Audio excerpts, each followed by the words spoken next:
జిల్లా జగ్గంపేట స్థానిక కాకినాడ రోడ్లో గల ఎన్టీఆర్ కాంస్య విగ్రహం వద్ద ప్రతి సోమవారం తెలుగుదేశం పార్టీ ఆధ్వర్యంలో నిర్వహిస్తున్న అన్నా క్యాంటీన్కు ఈ వారం ఆర్థిక సహాయం అందించిన దాత జగ్గంపేట మండలం కాట్రావులపల్లి గ్రామానికి స్వర్గీయ ముసిరెడ్డి ఆంజనేయులు కుమారుడు కాట్రావులపల్లి గ్రామ టీడీపీ అధ్యక్షులు ముసిరెడ్డి నాగేశ్వరరావు ఆర్థిక సహాయంతో ఏర్పాటు చేసిన అన్నా క్యాంటీన్ను ప్రారంభించి పేదలకు అన్నం వడ్డించారు. కాకినాడ జిల్లా టీడీపీ అధ్యక్షుడు జ్యోతుల నవీన్, ముసిరెడ్డి నాగేశ్వరరావు సోదరుడు ఆదినారాయణ శ్రీనివాస్.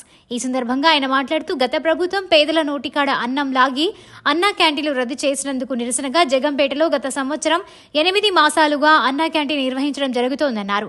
ప్రభుత్వం జగ్గంపేట కిర్లంపూడిలలో అన్నా క్యాంటీన్ సెకండ్ ఫేజ్ లో ఏర్పాట్లు చేస్తోందని, అందులో భాగంగా స్థల పరిశీలన కూడా చేశామని, ప్రభుత్వం అన్నా క్యాంటీన్ ఏర్పాటు చేసే వరకు దాతల సహకారంతో ఈ అన్నా క్యాంటీన్ కొనసాగుతోందని, ఈ వారం కాట్రావులపల్లి గ్రామ టీడీపీ అధ్యక్షుడు ముసిరెడ్డి నాగేశ్వరరావు ఆర్థిక సహాయంతో ఈ అన్నా క్యాంటీన్లో పేదలకు అన్నదానం నిర్వహించడం జరిగిందని తెలిపారు.